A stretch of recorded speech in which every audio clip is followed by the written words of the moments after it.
tonight to kick off the month-long celebration of the Lunenburg Public Library building's anniversary. As you'll find out in just a bit, the library's been around a lot longer. My name's Janet Weiner, and I'm honored to serve on the Friends of the Lunenburg Library, currently as the secretary, a great group of people. Today also happens to be World Smile Day, and I can't think of a better place to celebrate it than right here in our wonderful library, a place that brings smiles to so many faces in our community. We have an exciting evening planned, and it's heartwarming to see such a fantastic turnout. Your presence here tonight truly reflects the love and support this town has for its library. It is now my great pleasure to introduce someone who plays a vital role in making this library the special place that it is, our library director, Muir Hammond.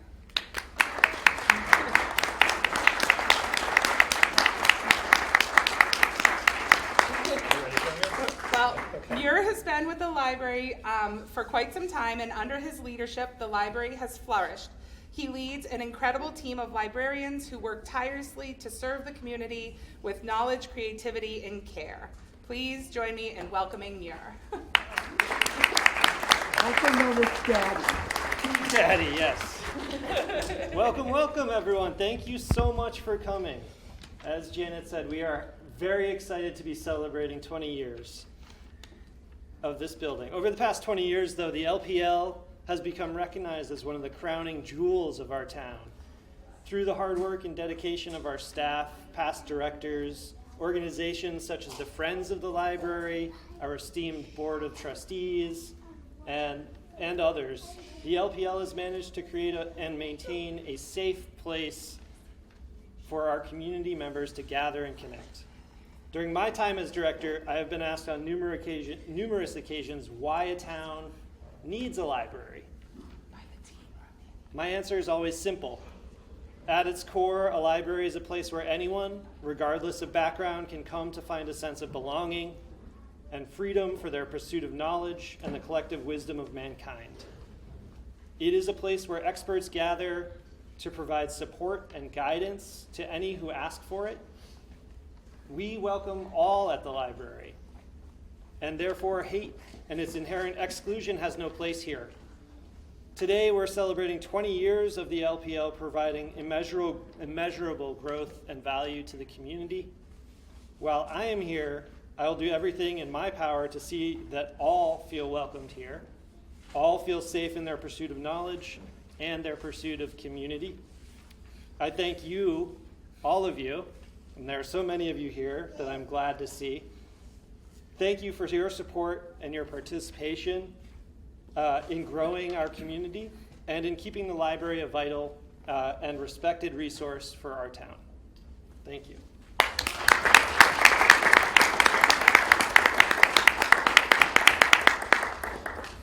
So I will be super quick.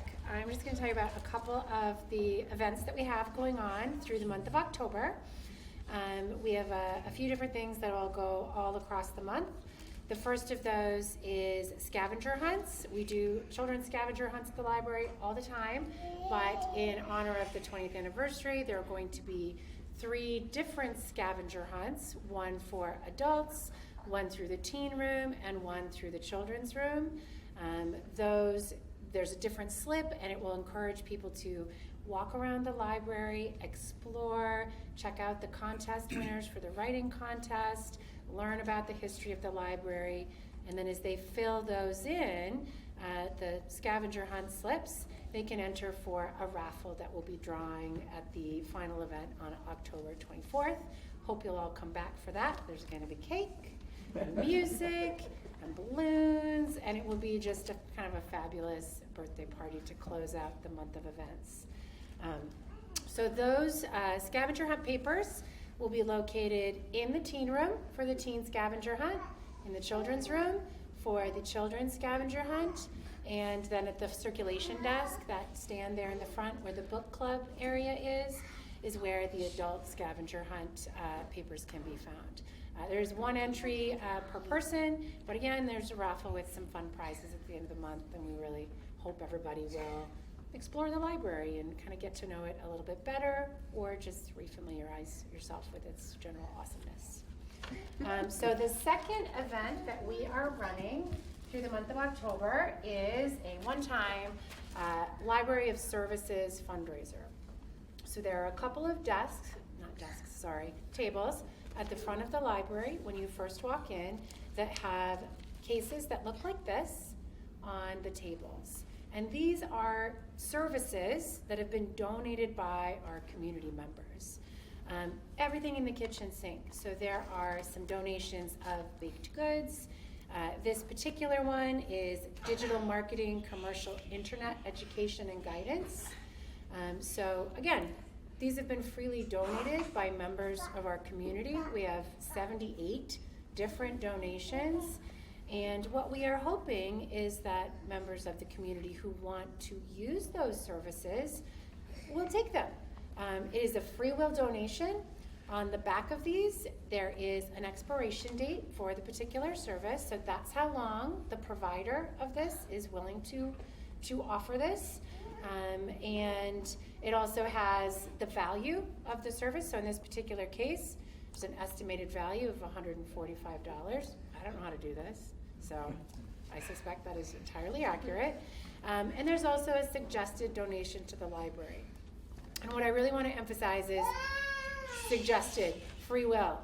We are not turning anyone away. So if someone wants to kind of cash in this donation, we would love a donation, but a person's ability to donate or not donate does not preclude them from cashing it in. So it's very much what people are able and willing to do. And what they will do, if I want to cash this in, is I would take it to the circulation desk to one of our amazing librarians, give it to them. In return, they would give me a little card. And on that card, it has kind of the recap of that information. So it has the expiration date, who donated it, and how to get in touch with them. So once that's been turned in, the person cashing it in or taking that donation gets the communication information, and it says right on there, contact via text, if I want some chocolate chip cookies in this particular case. So this goes with you as you leave, and that also is a nice way for people on their own to follow up when they want to take that service. So kind of a fun thing that we wanted to do with our community members to get to know each other, to donate our time, our services, and also hopefully do some fundraising on behalf of the library. So those are the 2 month-long events, but I'm going to turn it back over to Janet and stop talking. Thank you, Abby. I have my esteemed helper, Annie, with me. Over the past few months, we've invited members of our community to respond in writing to the meaningful question that Mira brought up: why do we need the Lunenburg Public Library? The submissions we received were thoughtful, heartfelt, and truly inspiring. It's clear this library holds a special place in the hearts of many. Now, I'd like to introduce our 3 esteemed judges who generously lent their time and insight to this contest. Judges, if you are comfortable, giving a wave, standing up if you're here. Heidi Champagne, a longtime Lunenburg resident and enthusiastic supporter of the library.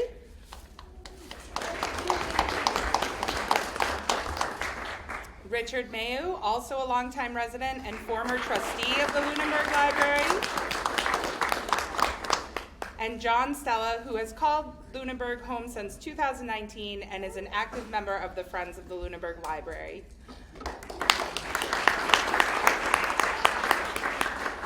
John is now going to come up to present the winners of the contest. Best of luck to all participants, and thank you for sharing your voices with us.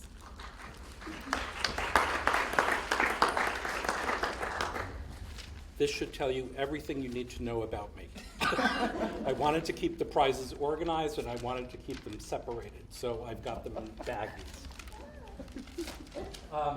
So we had 4 categories, 0 through 5, 6 through 12, 13 through 17, and 18 and older. We had 19 submissions. The judges sat down and really discussed all of these essays, and we had a difficult time because they were all really wonderful. So first of all, I want to thank everybody who submitted an essay. They were thought-provoking, they were inspiring, they were funny, and we really enjoyed reading them all. So the winner in the 0 through 5 category, and I'm also going to apologize in case I mangle your name. The winner of 0 through 5 is Jacob. Is Jacob here? Nice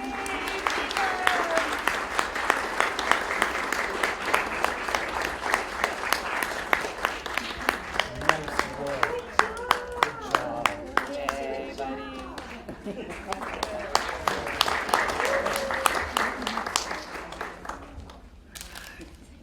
Moving on to the 6 through 12 category.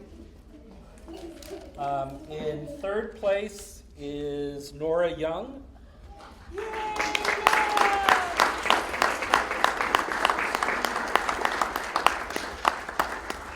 Good job, Nora.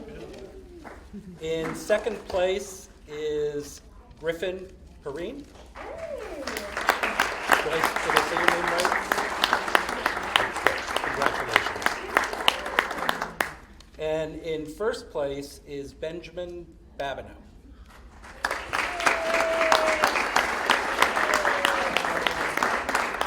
Good job.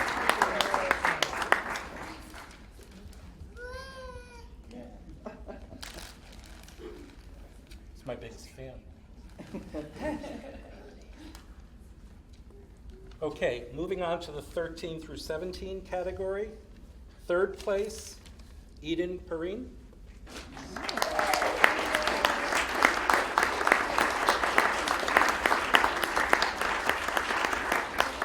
Congratulations, nice work.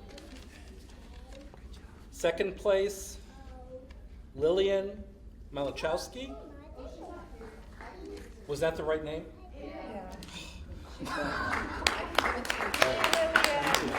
Accepting the award. And in first place,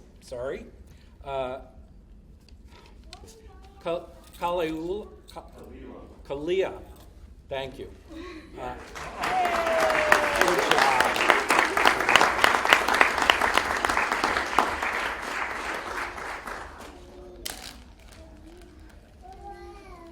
The last category is 18 and older. First of all, for the ones who are older, thank you for putting your ages on there. In third place, Robert Walsh.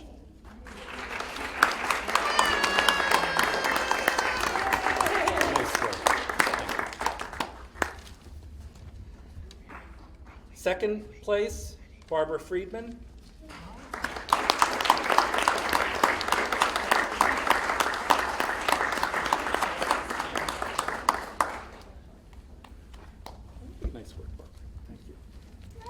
And in first place, Aaron Healy.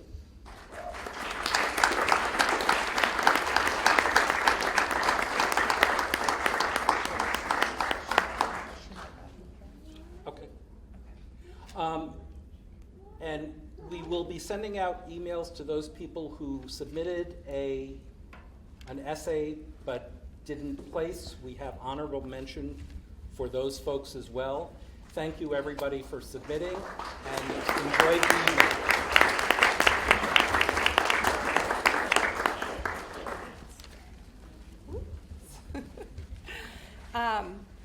Thank you, John.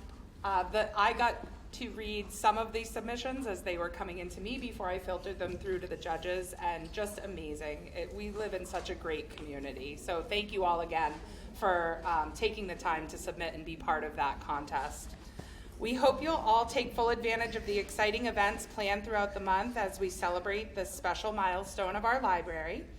And be sure to mark your calendars for Friday, October 24th, when we'll be throwing the big birthday party for the building. As Abby said, balloons, cake, the whole 9 yards. Lots of fun activities for the kids, so talk it up with your friends. We'll have a face painter, a balloon twister, lots of great things going on, all culminating with a performance by jazz ukulele for the grown-ups. The fun doesn't end tonight. We invite you now to head back to the cafe for more donuts and cider if you've already had some, or donuts and cider if you haven't had any yet. After all, 'tis the season. We want to thank Hollis Hills Farm and Lanny Orchards for their generous donation tonight of the refreshments. And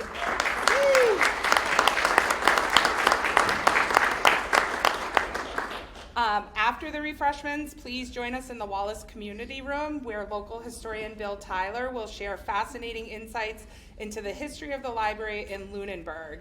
I would be remiss not to thank the Friends of the Lunenburg Library. They are amazing supporters and just great in general people who support our library.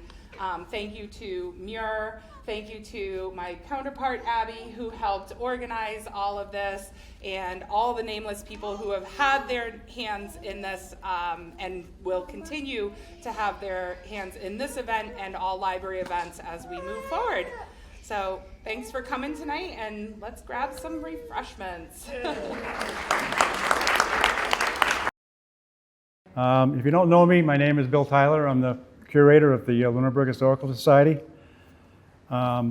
First of all, I want to thank Muir and his staff and the Friends of the Library for inviting us to present this program.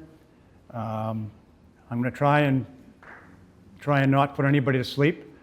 I've been known to do that at times, but one time in particular, I was asked to do a presentation on Whalen Park at the Highlands in Fitchburg, and it was all fine in the beginning, but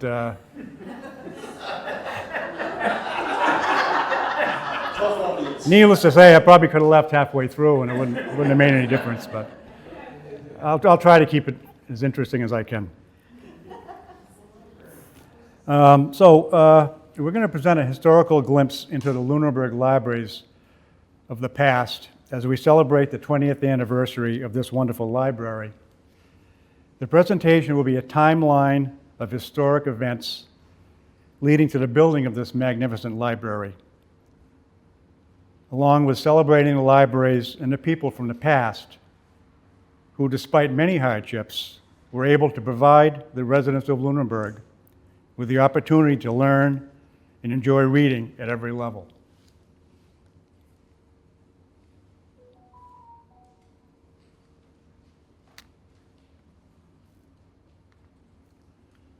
All right. The first library in Lunenburg was established by David Ritter, and remember that name, Ritter, and others in 1792, and was referred to as a social or circulating library. It followed the model of Benjamin Franklin's Library Company, which was established in 1731. Leominster preceded Lunenburg, as they had a social library as early as 1763. Just a bit of a definition of what a social library is. It's a private and fee-based subscription organization. And in Lunenburg's case, it had more than 50 subscribers who bought shares costing 12 shillings a share to access a circulating collection of books. This collection of books was more than likely kept in one of the more prominent citizens' homes.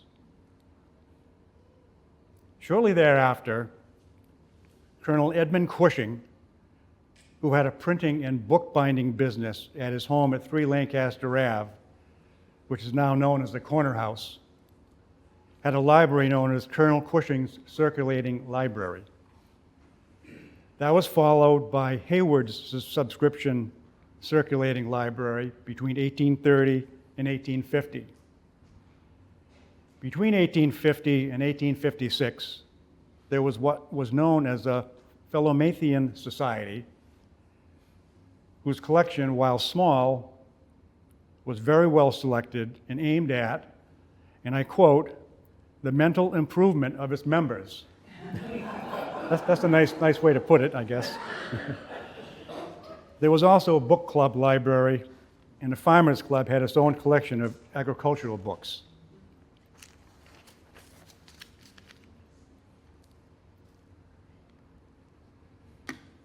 This gentleman here is Governor George Boutwell, and as it happens, last weekend we presented we had an author of a book about George Boutwell present a program at the Adult Activity Center. It was very interesting. And anyway, he was governor of Massachusetts from 1850 to 1852. He signed a bill that would allow a city or town to levy a tax to maintain a library free to all its citizens. Interestingly, Governor Boutwell grew up in Lunenburg on the Boutwell family farm from age 2 to 17, 1820 to 1835 on Sunny Hill Road. Lunenburg became the third town in the state to begin the process of establishing a public library. The nucleus of the present library was formed by using all the books of the previous libraries, which numbered about 200 books. They were kept in a house owned by Maria Billings, who lived very near the present town hall.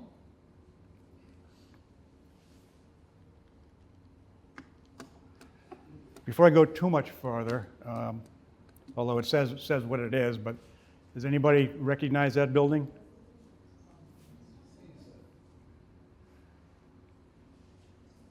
Well, you'll find out in a second.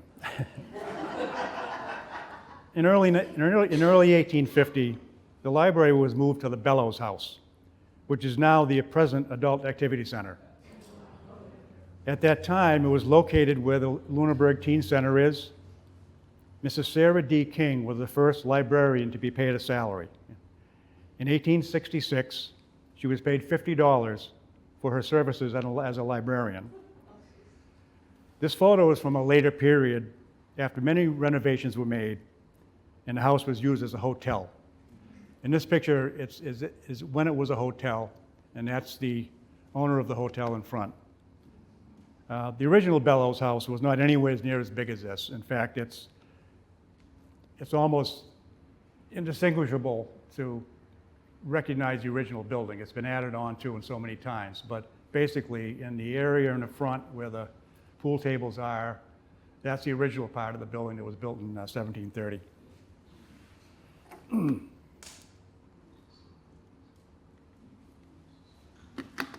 Maybe some people didn't know that our town hall was a library at one time. The library remained there at the Bellows House until 1868. When the town hall was relocated to its current location, it served as a public library until the Ritter Memorial Library was constructed in 1909. Mrs. King remained as a librarian until 1880, a service of 30 years, followed by Miss Fanny Graves until 1884. I've always loved this particular picture. I've used it before in other programs with a horse and buggy out on front. He's probably returning an overdue book. Like that.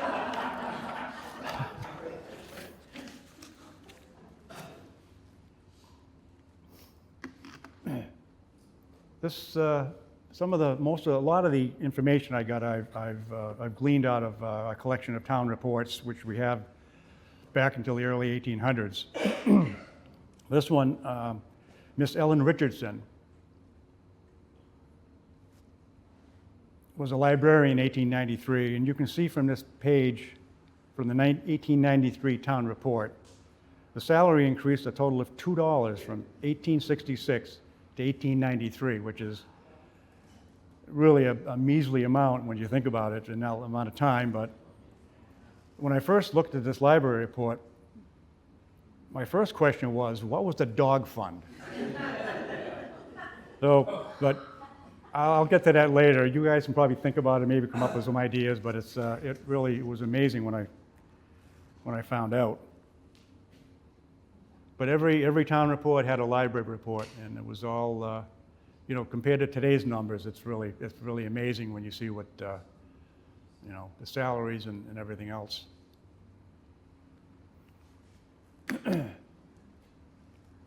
This is the Revere Tavern. It stood where the present Ritter Library now stands. The building was torn down in 1900, and the land was sold to the town for $550 by a vote at the annual town meeting on March 3rd, 1903. In August of 1908, while visiting for Old Home Week, Miss Catherine Elizabeth Watson, the daughter of Elizabeth Pearson Ritter Watson, the wife of eminent Boston physician Abraham Watson, requested a meeting with the chairman of the selectmen, John Wooldridge, and announced to him that she proposed to give the town for a library the sum of $10,000, with the only conditions being that the library be named the Ritter Memorial Library in memory of her mother, Mrs. Elizabeth Ritter Watson, and her father's mother, Mrs. Catherine Ritter, and it should be erected on the site of the old tavern, which the town already owns. Mrs. Watson was a direct descendant of David Ritter, who, as I mentioned before, helped organize the first social library in 1792. A special town meeting was held with 75 voters in the lower town hall, with Article 1 being to see if the town would accept Miss Watson's proposition. The vote was taken and unanimously approved the cheers of everyone in attendance.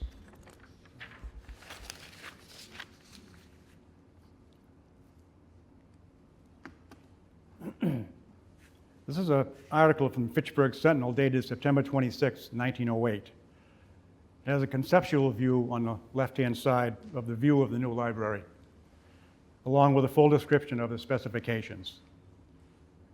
Alpheus K. Francis was hired to build the library, and unfortunately, due to his death during the construction, it was completed by his son, Sidney H. Francis.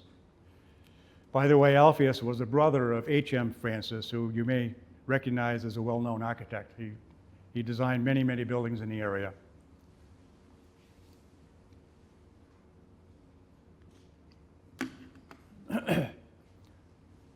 This is a picture, the one on the right, I think there might be a copy of it hanging out in the lobby of the library.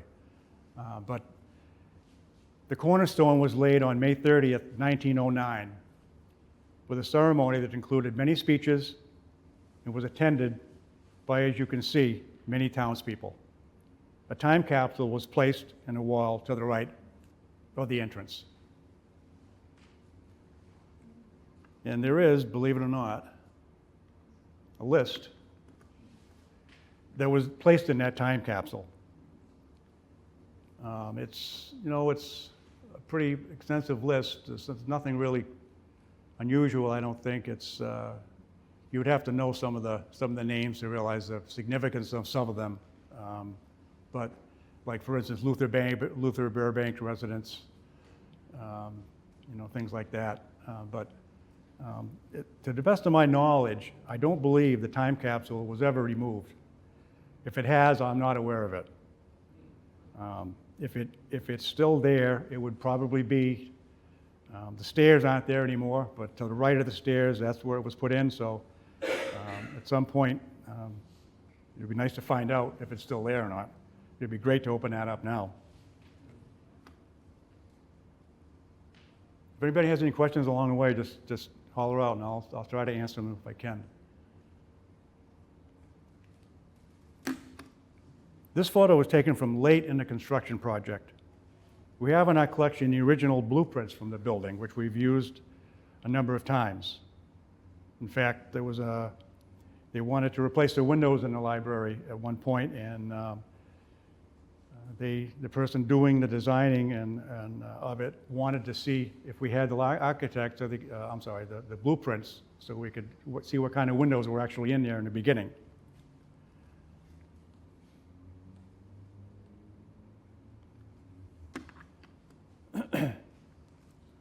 The new Ritter Memorial Library was completed and dedicated on Old Home Day 1910.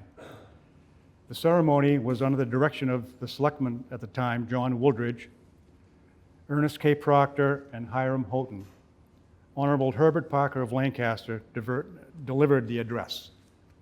I love the dresses and all the old-fashioned. It's amazing to see. Little kid in the front there looking in the wrong direction.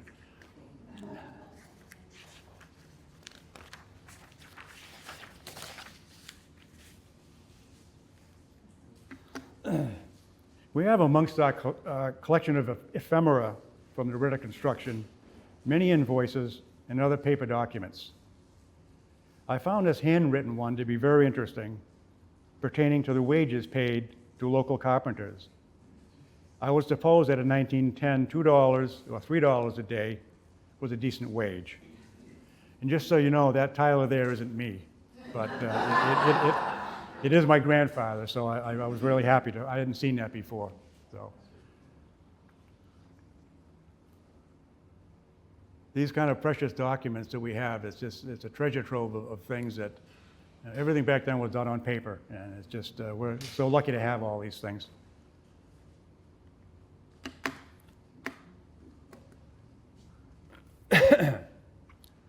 L. Frances Jones was the librarian at the time of the Ritter's opening. She served from 1910 to 1931. Edith Proctor followed her from 1932 to 1967. An amazing span of 56 years with only 2 librarians. Totally, from 1850 to 1967, a span of 117 years, there were only 5 librarians. That's even a more amazing fact. Some of you native Lunenburgers may remember Miss Proctor, as she was a sister of Margaret Proctor Harley.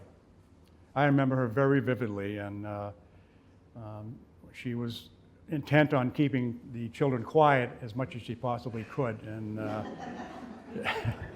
it was a challenge because every time she would get let up, she'd go, shh, be quiet. So you could hear a pin drop in there most of the time.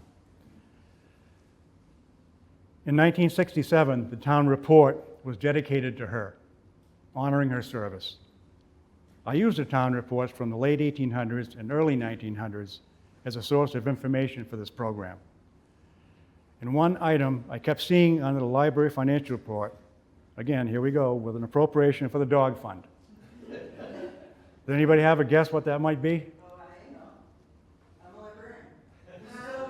We still get the dog fund. It's the dog licenses. Correct. Absolutely And correct. it's statewide. Yeah. Everybody gets the dog fund. I don't think they get it anymore. No, I I don't- don't know. We should check. I think the town takes everything they can get. Librarians will take any money they can get. Right, yeah, that's what I mean. I don't think they're gonna, But no, I did look that up, and I found that in 1869, Massachusetts passed legislation allowing towns to use income from the dog licensing fees to support the public libraries.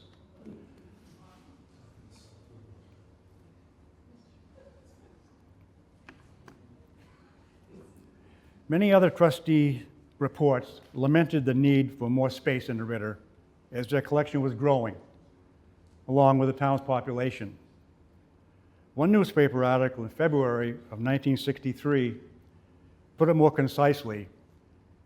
The Ritter Memorial Library was built in 1909 and contained 1,310 square feet of space and 6,000 books. Today, we still have 1,310 square feet of space, 16,500 books, and we're bursting at the seams.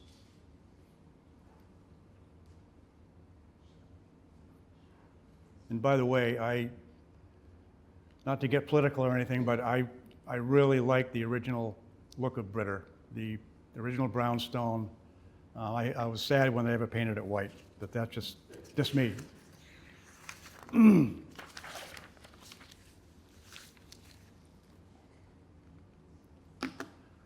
All right. At the annual town meeting in the spring of 1963, voters approved an article to fund an addition to the Ritter that would include a children's wing, reference room, and a reading room for adults. Construction began in the summer of 1963 and was completed in May of 1964 at a cost of $75,000. It probably cost more than the whole original Ritter cost when they built it. The dedication of the new wing was on June 5th, 1964. And these are some construction photos that we had a folder in the Historical Society that someone took some photos of the whole construction process, beginning to end. Some of them weren't the best quality. I got the best ones that I could, but it kind of gives you an idea of the progress of it. This is a photo depicting the laying of the cornerstone of the new addition to the Ritter Memorial Library. Pictured kneeling is G. Gardner Cook, Chairman of the Board of Trustees. To the far right, Miss Edith Proctor, librarian. To the left in the back is Arlen Dearlam, architect. And to the right of him is Edna Normandin, secretary to the Board of Trustees. And I also want to mention that in spring of 1972, the Friends of the Ritter Memorial Library was formed when the librarians approached June Dettenreiter about establishing a Friends group. June had belonged to a Friends group in Connecticut, so on October 3rd, 1972, 19 people with a common interest and love for the library met and formed the Friends as we know it today. So they've been in existence for quite a while.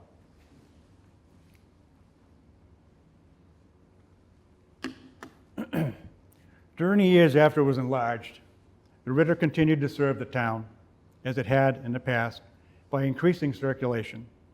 In 1983, to 54,230 books. In 1984, it celebrated its 75th anniversary with a year-long program of events planned by the Board of Trustees and the Library Director, Elizabeth Burnap.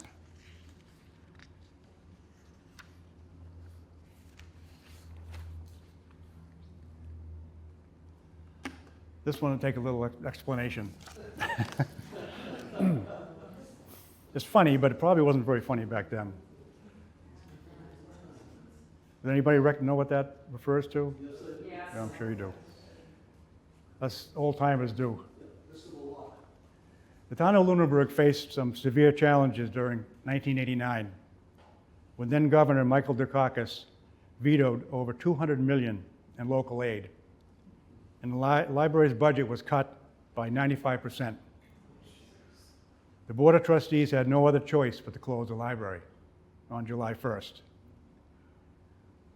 The Ritter received national attention as the first public library to close its doors because of budget constraints. On July 25th, 1989, at a special town meeting, voters approved a general override of $308,000, of which $99,000 was earmarked for the library. The library reopened after a 4-week closure, and luckily all 6 employees agreed to return, even knowing that the budget woes were far from over.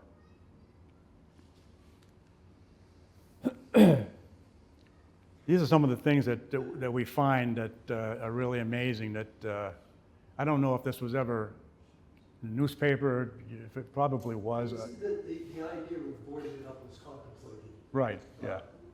But it was. It might be a little too dramatic. Yeah, yeah. Might as well. Well, it might as well have been, exactly. It was used as a ploy by the Board of Selectmen to get the override done. Yeah, yeah. That was part of the reason that it was closed. No, I remember distinctly. It was, it really was a sad time for sure. But some of these articles you find when at the Historical Society, we call it going down a rabbit hole. You go looking for one thing and you find 16 other things, and next thing you know, you completely forgot where you were supposed to be. Yeah, trustees at that period of time really Yeah. had Yeah. a tough job. They only had enough money to Yep. possibly maintain the building. Yeah. That's it. This is another. Again, this is not it's humorous now, but it wasn't humorous at all back then. But this next one is humorous. This one really, when I found this one. A Worcester Telegram article in September 1990, which again was signed into law by Governor Dukakis. Not getting political here, but threatened library scofflaws with arrest if they didn't return over 2 books. Now, can you just imagine in some lockup somewhere. There's hardened criminals, they're trading stories of their criminal, deeds. And this poor guy's in the back. What are you in here for? Oh, I didn't return books. I mean, Could you imagine the three strike law? yeah. Well, I don't know if they ever actually arrested anybody, but I don't know. It's funny. It really is. When you see that, you really go, really? I mean, all right, it had to happen, I guess. The new millennium brought forth plans for an expansion to the Ritter Library, which would increase the square footage to about 15,000 square feet. The lack of access for the handicapped was one of the major deficiencies the library faced. I'm not sure how far these plans went, but obviously they never came to fruition. There were some project proponents who considered moving the library to a new location, but a survey told a different story. Resoundingly, the public did not want the library to move. There was even talk of a drive-up window, which would have been the first in Massachusetts. You can't make this up. This next one is another one that, when I read this, I really got a little angry, actually.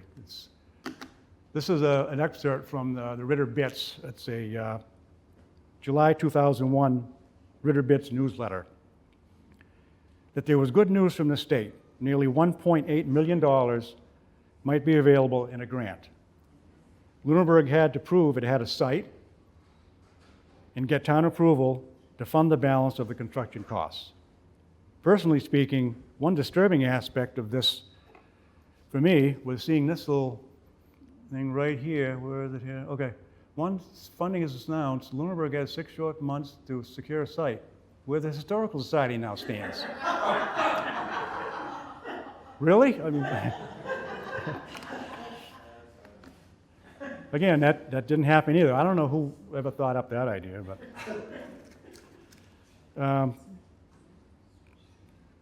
yeah. So again, obviously it didn't happen. So again, these are the kind of things that you run into. On October 18th, 2003, voters supported the bond for the town's cost of the new library, along with using this parcel of town-owned property for the new library. In January 2004, the Lunenburg Library Building Committee went to work interviewing architects' proposals with the hope of selecting one in mid-February. A general contractor would hopefully be chosen by early August. It certainly was an ambitious schedule.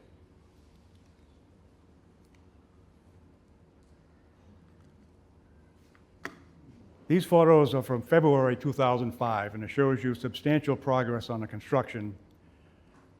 In September of 2005, the new library was nearly complete, ahead of the November goal.